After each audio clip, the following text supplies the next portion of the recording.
Olá, sejam todos bem-vindos para mais uma aula de história, começando mais um dia de aprendizado, é claro.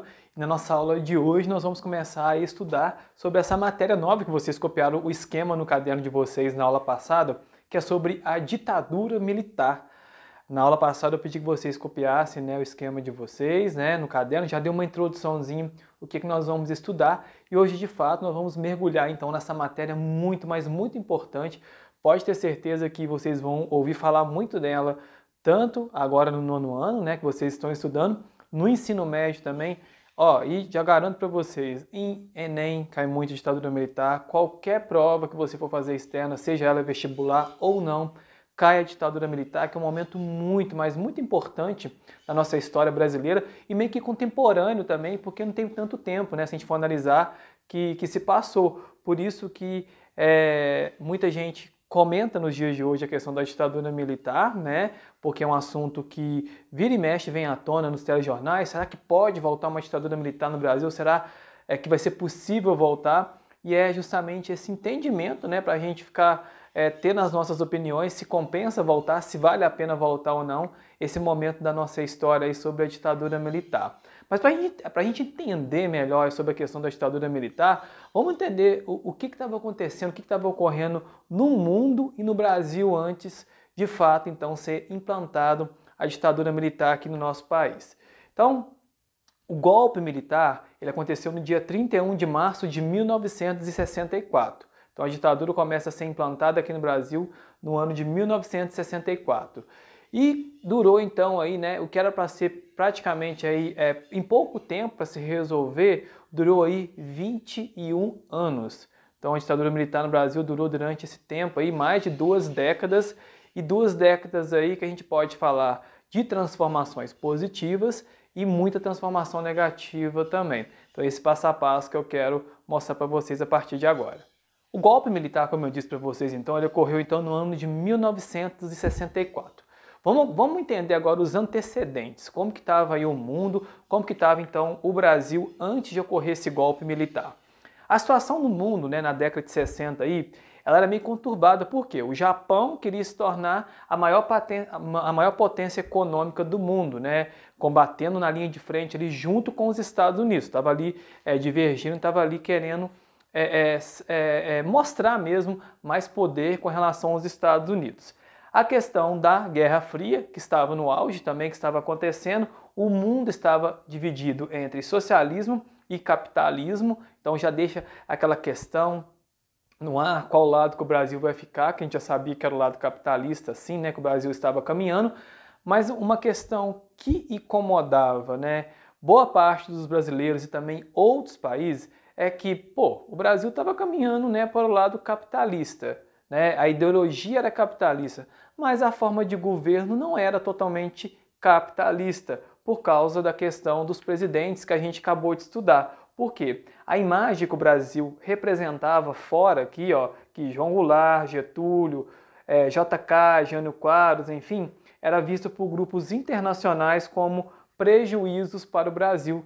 Alguns grupos internacionais pensavam o seguinte, que o Brasil estava caminhando para o socialismo e não do desenvolvimento do lado capitalista.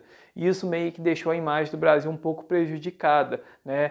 Parecia que o Brasil realmente estava virando um país comunista e não capitalista, que era realmente o que ele estava pregando, o que ele estava querendo ser. Então isso meio que preocupou então essa imagem internacional no Brasil aí com relação aos outros países também. Todas as atitudes, então, dos presidentes populares aqui do nosso país era vista de uma maneira diferenciada. Olha só, como o socialismo. Então, tanto o Jânio Quadros, o João Goulart, o JK, o Getúlio Vargas era visto como uma imagem socialista. Eles estão pensando em quê? Na igualdade social e não no contexto aí de avanço tecnológico ou avanço querendo aí sempre mais para o seu território. Exemplo aqui, que eu trouxe para vocês, foi no governo do Jango, que foi implantado aí o parlamentarismo, que eu expliquei para vocês, que seria o parlamentarismo? Aonde o presidente não opina muito, Quem dá o aval melhor aí são quem? São os deputados, senadores, enfim. E isso, no caso aí, deixou outros países preocupados com relação a esse caminho, essa curva que o Brasil estava tomando aí para o lado populista. Quem se sentiu muito incomodado realmente foi os Estados Unidos. Estados Unidos nem se fala, né? Eles que são aí um território totalmente capitalista, se sentiram muito, mas muito incomodados com esse rumo que o Brasil estava levando nesse período. Portanto, né, como o Brasil estava caminhando para esse lado populista, socialista, vamos relembrar então dias antes do golpe militar, antes de ser implantada então a ditadura militar aqui no Brasil. Quem estava no poder era o Jango, né, que era o João Goulart. O João Goulart então, né, vendo, né, que os militares estavam ameaçando, estavam mandando recados que a qualquer momento ou eles iriam tomar o poder ou retirar, no caso, né, ele do poder para estar assumindo o Brasil, ele ficou preocupado e quis mostrar através de um comício, tá, lá na central do Brasil, reunindo então essas pessoas que no caso aí, né, eram pessoas populares, que eram a favor do Jango, que era a favor do João Goulart, e queria então demonstrar essa força, mostrando então talvez para os militares que não era hora de estar assumindo o poder e por que não deixar ele continuar então governando então o Brasil. Então no dia 13 de março ele fez então essa reunião e é justamente esse vídeo que eu queria mostrar para vocês agora, que é esse comício que aconteceu, no qual ele queria provar essa popularidade que estava tudo bom, tudo certo, então na maneira então que ele achava melhor. Então vamos acompanhar o vídeo que eu separei para vocês.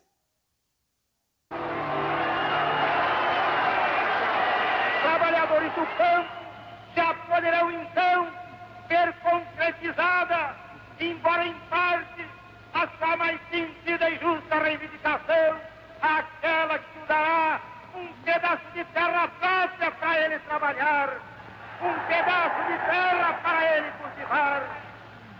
Aí então, o trabalhador e a sua família sofrida, irá trabalhar para ele, porque até aqui ele trabalha para os donos da terra que ele aluga, ou para os donos da terra que ele entrega sua produção.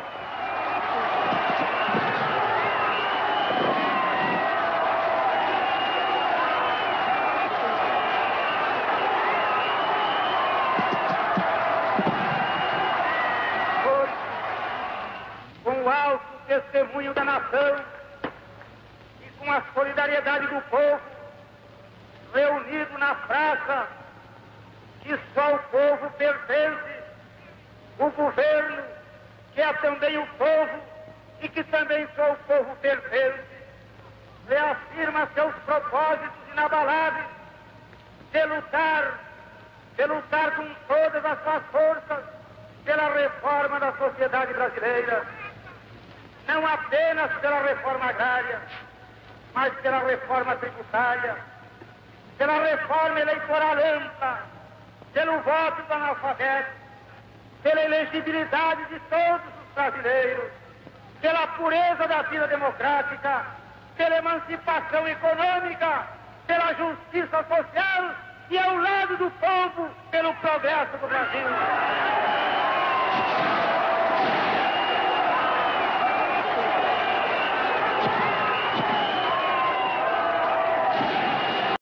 Então, diante tantas manifestações, de um lado a tentativa do Jango, né, fazendo o comício, de outro lado os militares querendo, porque querendo então tomar o poder, o que veio acontecer? No dia 31 de março de 1964, o golpe veio à tona, o golpe veio acontecer. O Brasil sofreu então esse golpe e eles vão retirar o Jango, o João Goulart do nosso Brasil na parte administrativa e eles então vão assumir então o Brasil. Os militares então buscaram o apoio dos governadores que, no caso, estenderam a mão então para os militares, da igreja católica, que era a maior força que tinha aqui no Brasil também, e a elite brasileira. Então foi dessa forma que eles juntaram forças e conseguiram então dar o golpe militar em 1964. Aí eu separei uma reportagem que vai mostrar para a gente direitinho o passo a passo, como que foi, quais foram os presidentes de destaque aí que tomaram liderança logo depois, porque vocês vão reparar que quem estava à frente do golpe militar, como o próprio Castelo Branco, ou até mesmo outros militares que estavam à frente, vieram a se tornar depois, no futuro aí, presidente do Brasil, mas na época da ditadura militar. Então vamos acompanhar esse vídeo que é bem interessante, que eu separei para vocês, que fala para a gente sobre um resumo como que foi então esse golpe e a entrada dos militares no poder. Vamos acompanhar junto comigo aqui. O dia 31 de março, na próxima segunda-feira, é uma data de péssimas lembranças para os brasileiros, o que retrata uma história amarga que começou há 50 anos. Foi nesse dia, em 1964, que a democracia foi duramente golpeada pelos militares que instalaram uma ditadura de 21 anos no país. E por incrível que pareça, a justificativa era livrar os brasileiros de uma ditadura comunista.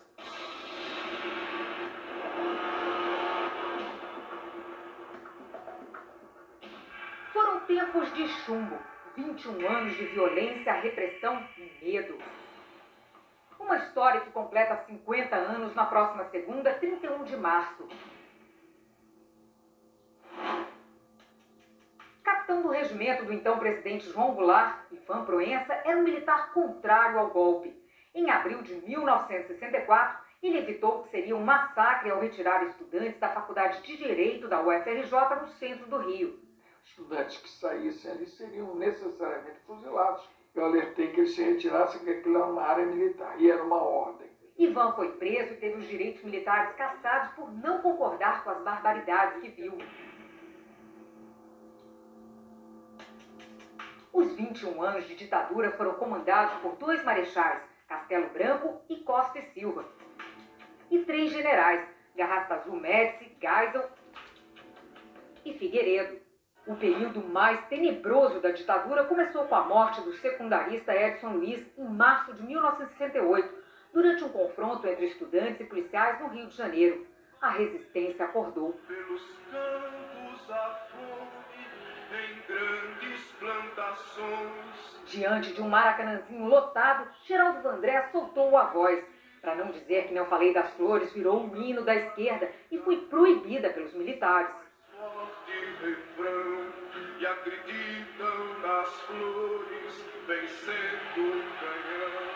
Em 1968, os protestos ganharam força. Artistas, intelectuais, militantes e estudantes foram às ruas no Rio. Daqui da Cinelândia eles saíram em passeata. No início eram 50 mil. Uma hora depois, esse número dobrou. A passeata dos 100 mil em junho de 1968 foi uma das mais expressivas manifestações populares da história republicana brasileira.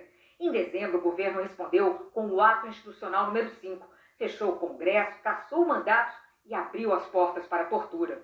Documentos reservados, saídos dos porões sombrios, foram revelados pelo jornalista Hélio Gaspari. Este mostra uma relação de codinomes de integrantes de organizações consideradas comunistas, feita em 69 pelo Exército. Entre os nomes, o de Dilma Rousseff, que era conhecida como Wanda. De guerrilheira e torturada, virou presidente do país. Ela ajudou a criar a Comissão Nacional da Verdade para apurar o que aconteceu com os desaparecidos da ditadura. O ex-presidente Fernando Henrique Cardoso também aparece nos documentos. Ele é chamado de reconhecidamente comunista. Este é um telegrama do consulado americano informando a Washington que em 48 horas haveria um golpe no Brasil. À frente do MR8, organização política que queria instaurar o socialismo no Brasil, Cid Benjamin participou do sequestro do embaixador americano Charles Elkins, ao lado de outros 2 jornalistas, Fernando Gabeira e Franklin Martins. Foi um golpe de mestre, quer dizer, dentro daquela estratégia, não só a gente libertou os presos, como conseguiu um impacto mundial. Humilhou os militares. Nenhum tiro foi disparado. A ação virou tema de livro e de filme. A agência Reuters acaba de divulgar essa radiofoto da chegada ao aeroporto da Cidade do México dos 15 prisioneiros libertados em troca do embaixador americano sequestrado Charles Burke Elbridge. O preço pela liberdade foi alto. Nessa exposição no Rio de Janeiro, nos levam os bastidores do regime militar. Foi um trabalho feito com muita paixão, que tinha que ser, né, para falar desse assunto e desse período. Sobretudo, não do golpe em si, mas do que o golpe interrompeu. Estão aqui as cartas escritas por aqueles que morreram ou desapareceram na ditadura. Gente que virou registro numa história mal contada e que agora ganha voz. O Corcunda virou-se para mim e falou com a sua voz cavernosa. Vá tirando a roupa, que em seguida é você. Quero falar de uma coisa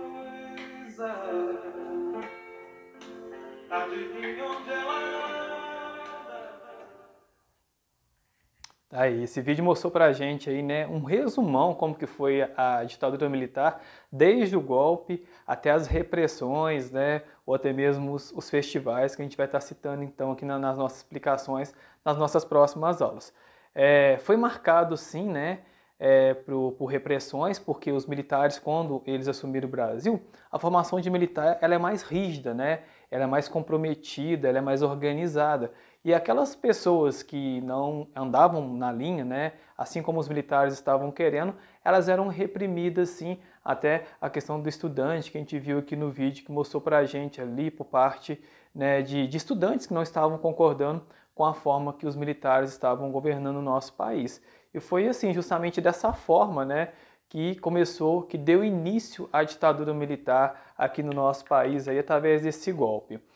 Temos muito que falar da ditadura militar, temos muito que falar na questão aí do governo repressor mesmo, né, como eu disse para vocês, da questão das manifestações através das músicas, através dos festivais que eram transmitidos pela Rede Record de televisão, mas isso nós vamos dar sequência à nossa próxima aula, nosso próximo encontro.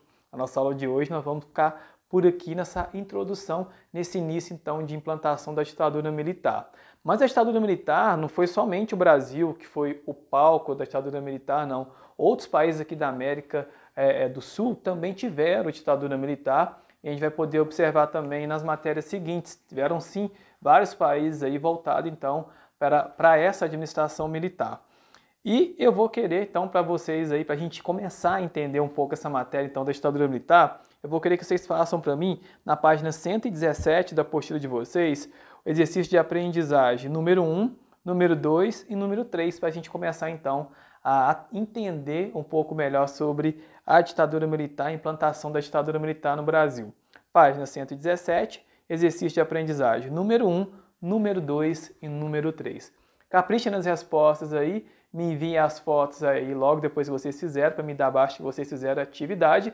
E no nosso próximo encontro, nossa próxima aula, nós vamos dar sequência então de fato aí, os principais fatos aí dentro da ditadura militar aqui no nosso Brasil. Inclusive tem uma estátua aí na Praça Santana, aqui na Praça Santana em Barroso, que eu quero falar com vocês muito na nossa próxima aula, no nosso próximo encontro, ok? Vou ficando por aqui e até a nossa próxima aula.